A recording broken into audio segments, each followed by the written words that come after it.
시사이시가 2부의 문을 활짝 열었습니다. 먼저 오늘의 채용 정보부터 만나보시죠.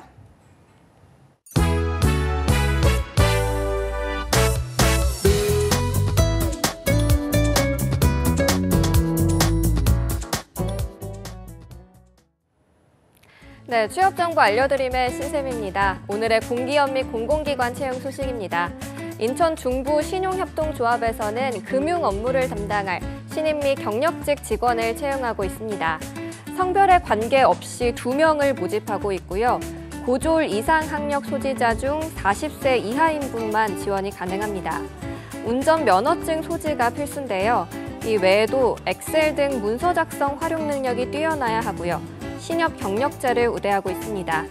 모집 기간은 10월 17일까지지만 채용 시 모집 기간보다 일찍 마감될 수 있습니다. 그리고 한국산업기술시험원 인증사업본부 인증지원센터에서는 스포츠용품 인증 지원을 담당할 담당자를 모집하고 있습니다. 기계와 전기, 전자, 공업 경영을 전공한 분과 품질관리기사 자격증을 소지한 분들을 우대하고 있습니다. 자사 양식의 이력서를 사용해야 하고요. 이메일을 통해서만 접수 지원을 받고 있습니다. 모집 기간은 10월 16일까지입니다. 다음으로 IOM 이민정책연구원에서 박사급의 연구원을 모집합니다. 경력은 무관하지만 대학원 이상의 학력 소지자 중 경영과 경제, 통계, 행정, 개발 관련 전공자의 지원을 받고 있습니다. 자사 이력서 양식을 반드시 준수해야 하고요. 이메일로 접수를 받고 있습니다. 모집 기간은 10월 18일까지입니다. 마지막으로 한국과학기술연구원 중소기업지원센터에서 4차 인재양성 운영 지원을 담당할 인턴 사원을 모집합니다. 학력은 무관하고 신입이면 모두 지원이 가능하고요. 장애인을 우대하고 있습니다. 한국과학기술연구원 홈페이지를 통해 지원하실 수 있고요. 모집 기간은 10월 16일까지입니다. 이상으로 취업 정보 알려드림의 신샘이었습니다.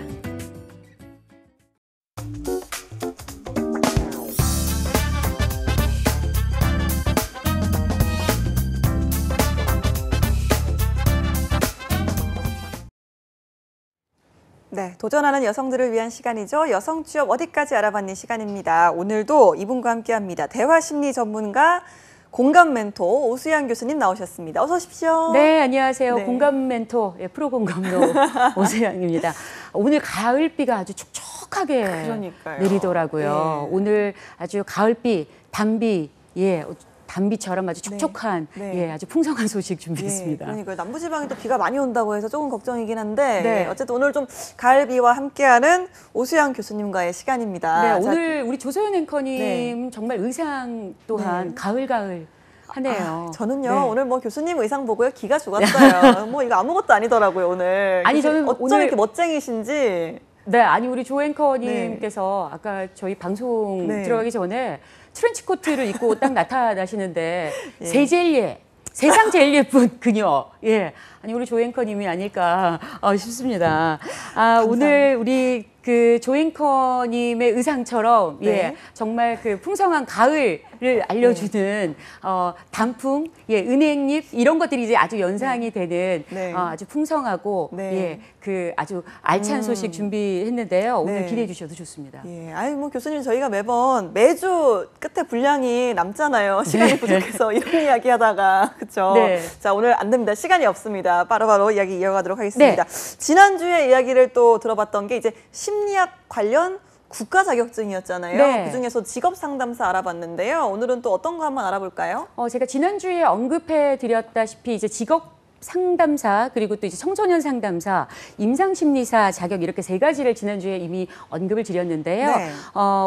오늘은요 임상심리사에 대해서 알려드리려고 합니다. 네, 임상심리사 이건 좀 어떤 걸까요? 그 심리학, 그러니까 신경정신과 의사분이 계시잖아요. 그런 분들과의 직무와는 또 다른 거겠죠? 네, 신경정신과 이제 의사와는 다르지만 병원에서 근무를 하시는 경우들이 많기 때문에 기본적으로 이제 약물 처방만 하지 않을 뿐이지 이제 심리에 관련된 정신과적 그런 어떤 그 팁이나 어드바이스를 주는 직업이라고 보시면 될 것 같습니다.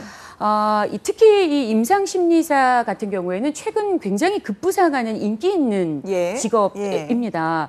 예전이라면은 사실상 자신의 그 정신 건강 문제로 상담을 받는 것 자체가 좀 상상이 안 갔을 그런 사회적 분위기였잖아요. 뭐 예를 들면 내가 이제 정신과에 가서 좀 상담을 좀 받아보려고 그래. 그래도 어머 좀 쉬쉬하죠 요즘은. 그렇습니다. 아직도. 무슨 어떻게 되는 거지? 이렇게 해서 약간 좀 네거티브한 그런 분위기였는데요.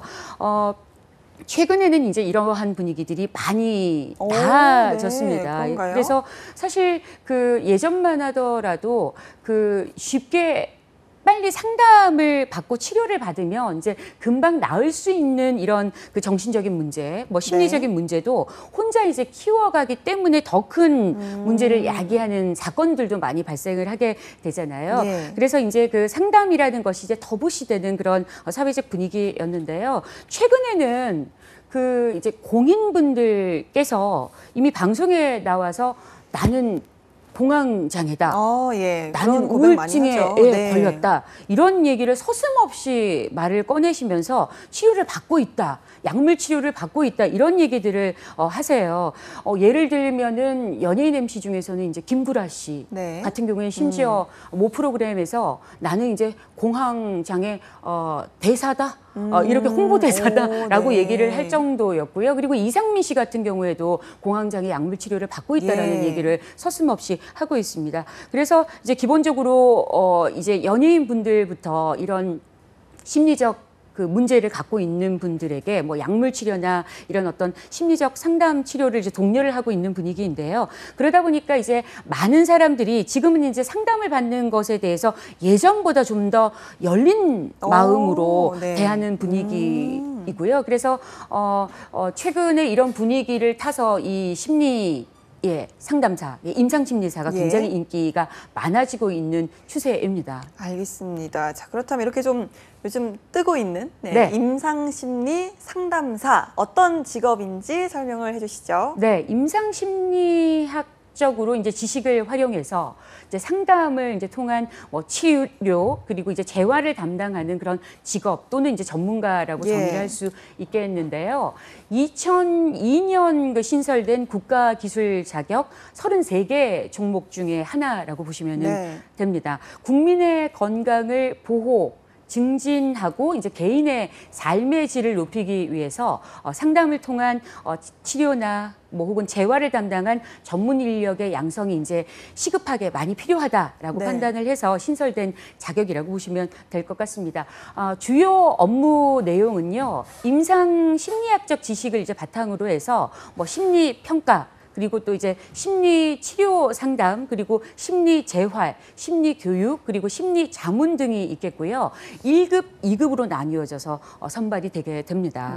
임상 심리사는 기본적으로 상담을 통해서 이제 내담자의 치료를 간접적으로 돕습니다. 제가 아까 우리 조소연 앵커님께도 말씀드렸다시피 이 임상 심리사는 의사가 아니기 때문에 약물에 대한 그 직접적인 처방은 내릴 수가 없습니다. 그렇지만은 그 외에 어떤 전반적인 치료 과정을 이제 도와주신다고 보면 될 것 같고요.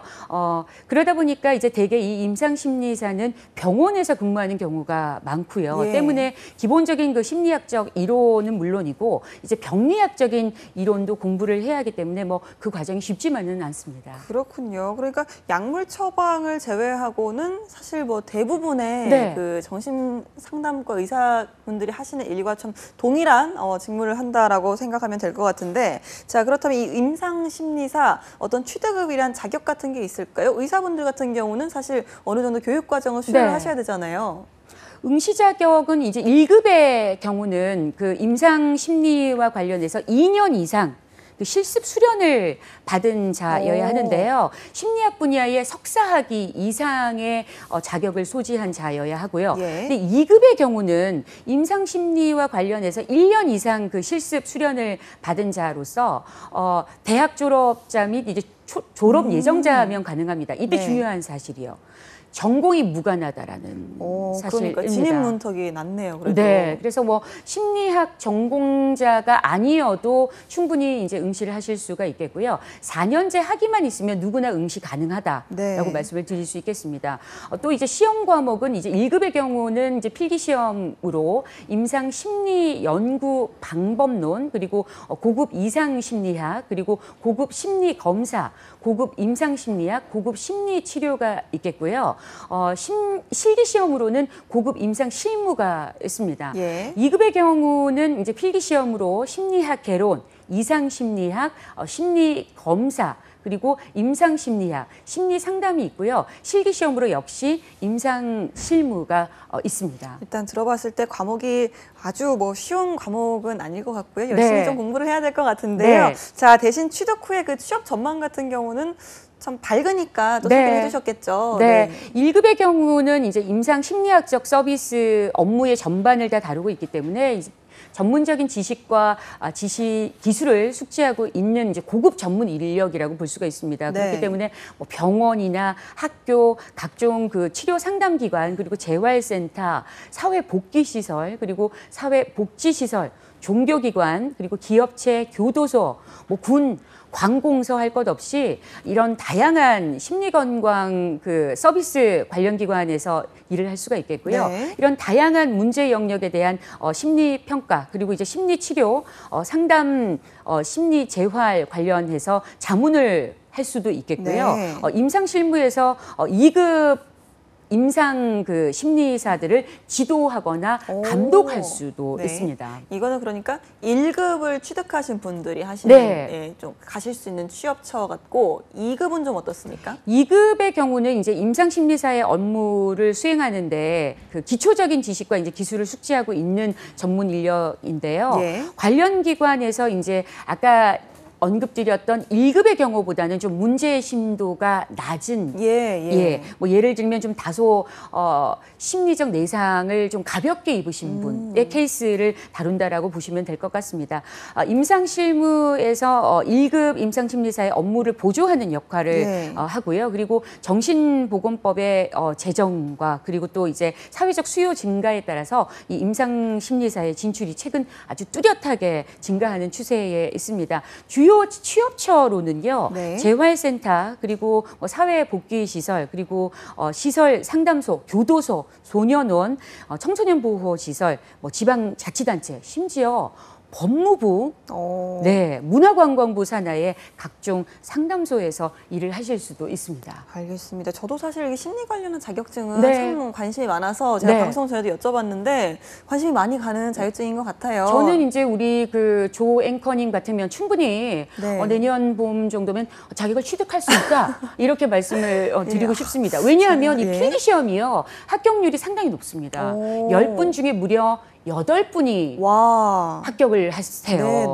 그래서 80%의 필기 그 합격률을 보이고 있고요. 이제 다만 실기 합격률은 20% 정도로 좀 낮은 편인데요. 대신에 필기에 합격을 하고 2년간 필기 시험이 응시할 수 있는 그런 자격 요건이 주어지기 때문에 2년간 필기 시험을 치르시지 않으셔도 되기 때문에 우리 조서연 앵커님 같으면은 내년에 저희가 합격 소식을 함께 저희가 들어볼 수 있지 않을까 싶습니다. 제가 뭐 일부 보셨으면 아시겠지만 행정관리사 공부도 좀 빨리 해야 되기 때문에 지금 바빠요, 마음이. 여러 가지 지금 제가 이 금요일마다 자격증 이야기를 하면서 이것도 해보고 싶고 이 자격증 한번 따보고 싶고 관심이 참 많이 가는데 오늘 자격증들 참 쏠쏠한 것 같습니다. 아니 우리 조서연 앵커님이 이제 내년쯤에는 아마 그 자격증 부자가 되시지 않을까 이런 생각을 해봅니다. 제가 지금 딱 생각나는 자격증 운전면허증밖에 없는데 일단 공부를 좀 해보고 싶다라는 생각이 든다는 것만으로도. 저는 이 임상심리사 같은 경우에는 필기는 충분히 도전해볼 만하시다라고 말씀드리고 그렇네요, 싶습니다. 정말 저같이 게으른 사람에게 이런 의지를 태워줄 수 있는 재밌는 자격증인 것 같다는 필기 생각이. 예상 문제도 이제 미리 좀 뽑아드리고 싶네요. 감사합니다. 일단 그런데 이제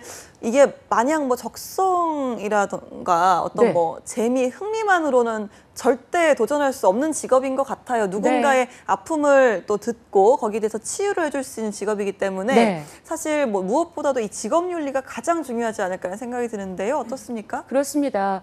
우리 조서연 앵커님 말씀대로 기본적으로 다른 사람에 대한 포용력과 그리고 또 집중력, 통찰력이 이게 제가 조금 부족한데 어떡하죠? 직업인데요. 이제 기본적으로 이제 인간의 심리나 성격에 대한 그런 전문 지식과 뭐 감정이입 그리고 의사소통 기술이 있어야 되는데 의사소통 기술 면에서는 우리 조서연 앵커님이 한몫하지 않습니까? 그래서 포용력이 부족해요. 다른 사람에 대한 포용력이나 통찰력 이런 게 부족해서. 그러니까 너는 왜 그러니? 이렇게 해서 약간 이해가 잘 안 되는. 이제 좀 세상을 좀 이제 다 좀 아우를 수 있는 마음이 좀 필요한 직업. 마음이 넓어야 되는데 이게 조금 여러 가지 내공이 필요할 것 같습니다. 그리고 이제 그 상담을 받으러 온 사람의 이제 문제를 파악을 해서 그 분에 대한 그런 그 원인이 무엇인가에 대한 분석력과 그리고 이제 사고력이 필요한 직업이겠고요. 그리고 개인적으로는 뭐 전문 의료인은 아니지만 개인 상담 내용을 누설치 않는다라는 이런 그와 상응하는 이런 윤리의식이 무엇보다 필요하다는 생각이 듭니다. 무엇보다도 중요한 것 같네요. 맞습니다. 정말. 그렇다면 이제 이 임상심리사 시험 일정을 좀 알려주시죠. 네, 2급의 경우는 1년에 2번 치러지는데요. 필기는 보통 3월, 8월 이렇게 진행이 되고 있습니다. 그래서 우리 조서연 앵커님도 이제 내년 3월에 이제 도전을 하실 텐데요. 한번 해보시길 바라고요. 한 5개월 정도 남았네요. 5개월 정도면 충분히 저는 그 필기 합격을 하실 수 있다라고 생각이 듭니다. 아까도 말씀드렸다시피 10분 중에 8분 정도가 합격을 하시는데 나머지 2명이면 어떡하죠? 아니 지금 우리 그 어렵다는 그 아나운서 그 앵커 시험도 지금 패스를 하신 분이라 충분히 제가 합격을 할 수 있다라고. 저는 실기가 걱정이네요. 이제 실기는 좀 다소 어렵습니다. 4월, 10월에 치르게 되는데요. 필기 시간은 150분 치러지게 되고요. 실기는 180분, 그러니까 3시간 정도 치러지게 됩니다. 1급은 1년에 1회 단 1회 시험을 치르게 되는데요. 필기는 9월, 실기는 11월에 치르게 됩니다. 아까 몇 차례 언급드렸던 것처럼 필기 합격률은 80%, 실기 합격률은 20%고요. 그리고 필기에 합격을 하게 되면 실기 불합격자도 필기 시험이 2년간 면제가 되게 됩니다. 제가 아는 지인분의 경우는요, 그 이제 심리학과 무관한 그 비전공자였는데 한 6개월 정도 그분이 이제 아르바이트 이제 생계를 유지하셔야 되니까 아르바이트를 하시면서 이제 주경야독으로 야간에 공부를 하셨는데 결국에는 6개월 만에 취득을 하셨습니다. 그래서 이제 저희 그 2부 프로그램이 이제 여성 취업에 대한 부분이지 않습니까? 그래서 이 상담사라는 이 직업 자체가 남성보다는 좀 섬세한 여성에게 더 성향이 맞는 직업이다라는 생각이 들고요. 실제로 여성 취업률 동안 아주 많이 높습니다. 그래서 6개월에서 한 1년 정도 보시고 공부를 하시게 되면은 국가 자격 전문가, 상담 전문가인 임상 상담사로 도전해서 충분히 합격을 하실 수 있지 않을까 싶습니다. 알겠습니다. 이렇게 좀 저희가 심리학 관련 국가 자격에 대해서 이야기를 해봤는데요. 이번에는 또 우리 오수영 교수님의 전문 영역이잖아요. 좀 멘탈 관리법 한번 알아보도록 하겠습니다. 오늘은 좀 어떤 이야기 해볼까요? 네, 오늘은 강한 멘탈을 관리할 수 있는 그러니까 이제 어떤 그 시련이 와도 극복해낼 수 있는 그런 강한 멘탈 트레이닝법이 있는데요. 저 그거 되게 필요하거든요. 멘탈이라는 것이 사실 이제 요즘 100세 시대라고들 그러잖아요. 근데 100살까지 살아가면서 우리가 이제 뭐 돈을 많이 모으고 그리고 또 이제 100살까지 이제 노후 준비를 잘하는 것도 무엇보다 중요하지만 100살까지 살면서 사실 이제 주변 사람들과의 부딪힘에서 우리가 이제 이거 강건한 멘탈을 가지는 것도 이제 무엇보다 중요하지 않을까 싶고요. 그리고 또 무엇보다 이제 저희 프로그램이 취업이 보인다라는 프로그램이기 때문에 아마 저희 이제 시청자분들도 거의 대부분 취준생 분들이 많으실 텐데 취업을 준비하면서 이제 멘탈이 무너져서 힘들어지는 경우들이 상당히 많이들 있습니다. 그래서 멘탈이라는 것이 기본적으로 절대 무너지지 않고 회복이 될 수 있다라는 거. 이제 삶이라는 것이 이제 극복하는 것이 아니라 견뎌내는 것이라는데 이제 무엇보다 포인트가 있겠고요. 자, 그렇다면은 생각을 바꾸는 4단계 멘탈 관리법을 알려드리도록 하겠습니다. 알겠습니다. 자, 총 4단계로 나뉘어지는데요. 1단계는 자각, 그리고 2단계는 중지, 3단계는 반박, 4단계는 대체 이렇게 네. 이루어져 있습니다. 자, 먼저 1단계 자각. 자각 단계에서는요, 나의 부정적인 생각이 뭐였지? 라고 한번 생각해 보는 거죠. 그래서 뭐가 나를 안 되게 하는가? 예, 이런 생각을 하면서 이제 나를 자각시키는 겁니다. 네. 우리 그 조서연 앵커님을 괴롭히는 부정적인 생각은 최근에 뭐 어떤 게 있을까요? 부정적인 생각. 아무래도 제가 네. 가을이 되니까 네. 식욕이 마구 넘쳐서 그렇습니다. 내가 지금 많이 먹고 있다. 내가 네. 지금 음식을 멈추지 않는다. 음. 음식 생각으로 가득 차 있다. 이럴 때가 있어요. 네. 이럴 때 어떻게 해야 될까요? 자각은 하거든요. 네네, 그렇습니다. 그래서 내가 이 음식을 내가 먹어서 이게 될 일이니 뭐 이렇게 적당히 좀 먹어라서요. 네. 이런 느낌이죠. 네. 네. 아니 이제 이랬을 경우에 일단 이렇게 자각을 먼저 하고요. 그다음에 두 번째 단계는 중지 단계인데요. 네. 아까 우리 조 앵커님처럼 이게 음식 먹어서 될 일이니 이렇게 계속 네. 이렇게 네. 부정적인 생각에 스톱. 이라는 어. 명령을 내리는 겁니다. 이제 그만 이러는 거죠. 이제 그만 이렇게. 먹어. 네. 네. 그만 먹어 안 돼. 오, 이렇게. 네. 네. 이렇게 명령을 내리고요. 그리고 3단계에서는 반박하는 단계인데요. 이제 부정적인 생각을 논리적으로 반박을 하는 겁니다. 예를 들면 이제 우리 이제 그 다이어트를 앞두고 있는 우리 그 취준생 네. 여성 취준생 네. 여러분 많으실 거예요. 많으실 네. 겁니다. 이럴 경우에 예를 들면은 그 이제 반박을 하기 위해서는 음식을 내가 이 정도면 충분해. 이 정도면 충분히 먹어서 영양적으로 충분해. 네. 이렇게 해서 이제 나의 생각에 대해서 더 먹어라는 생각에 대해서 반박을 네. 해보는 거죠. 그래서 더 먹으라는 말씀이신가요? 예, 예. 아니 네. 이제 이제 이 정도면 충분하다. 어. 그만 먹어야 한다. 그래서 이제 그 앞에 먹었던 걸로 충분하다라는 걸로 앞에 생각을 다시 한번 반박해 보는 네. 거죠. 예, 그래서 다시 생각해 보자라고 해보는 단계이고요. 그리고 네. 이제 대체 단계. 대체. 예, 네. 대체 단계입니다. 이 대체 단계는 합리적이고 긍정적인 생각으로 바꾸는데요. 뭐 된다, 잘 된다, 하면 된다, 할 수 있다 이런 생각으로 나를 이제 다독여 보는 것이 이제 중요합니다. 뺄 수 있다. 그렇습니다. 네. 이제 다이어트 같은 경우에는 네. 예, 이제 뭐 우리가 이제 그 늘 항상 1년 365일이 다이어트와의 전쟁 아니겠습니까? 정말로 그렇습니다. 예, 근데 네. 이제 입으로라도 이렇게 지난번에 제가 아마 NLP라고 신경언어 네, 프로그램을 말씀드렸는데 실제로 이제 다른 사람들에게 선포를 하는 겁니다. 네. 나는 뺄 수 있다. 네. 난 다이어트 할 수 있다. 네. 난 여기서 5kg만 더 뺄 수 있다. 예, 그래서 우리 조 앵커님처럼 이제 세상 예쁜, 세상 제일 예쁜 정말 이제 물론 이제 얼굴 우리가 탈바꿈할 수는 없겠지만 어쨌든 다이어트로 네. 어떤 자기 개발을 다이어트를 통한 어떤 자존감을 올릴 수 있는 그쵸. 그런 시발점이 될 수 있는 거죠. 네. 알겠습니다. 그런데도 사실 뭐 알죠. 누구나 네. 본인의 부정적인 생각을 멈춰야 한다는 것도 알고 내가 네. 부정적인 생각을 하고 있다는 것도 알지만 이게 마음처럼 쉽게 되진 않거든요. 그럴 네. 때 어떻게 해야 될까요? 네, 이럴 때는 이제 몇 가지만 좀 언급을 해드리도록 하겠습니다. 딴 생각에 끌리면은 이제 나만 손해다. 예, 우리가 이제 뭐 기본적으로 그 지난번에도 제가 이제 인스타그램이나 이제 기타 관련된 이제 그 SNS에 네. 대한 말씀을 드렸습니다만은 기본적으로 이제 그 세상 힘든 사람이 나 혼자인 것만 네. 같은 생각을 많이들 하게 되잖아요. 그래서 이제 기본적으로 딴 생각을 하지 않는 거 이게 무엇보다 중요할 거고요. 그리고 이제 끝날 때까진 모르는 거다. 막판에 뒤집을 수 있다. 내가 되나?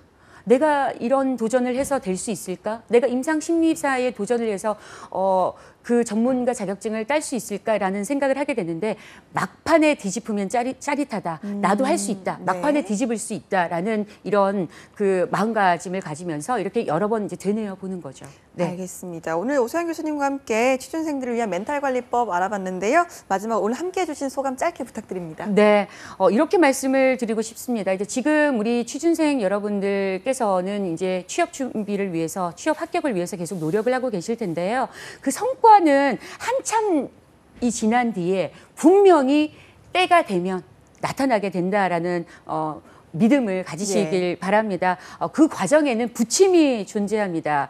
때로는 성과가 나타나는 듯 보였다가 갑자기 정체 시기가 와서 이제 한참을 고생하게 될 수도 있는데요. 다이어트처럼. 네. 그러나 정체기가 끝나게 되면은 반드시 비약적인 향상을 할 수 있다라는 거. 여러분, 때가 되면 반드시 얻어내실 수 있습니다. 알겠습니다. 오늘 함께해 주신 오수연 교수님 고맙습니다. 고맙습니다. 네, 취업이 보인다 오늘 준비한 내용은 여기까지입니다. 저희는 다음 이 시간에 찾아오도록 하겠습니다. 여러분 고맙습니다.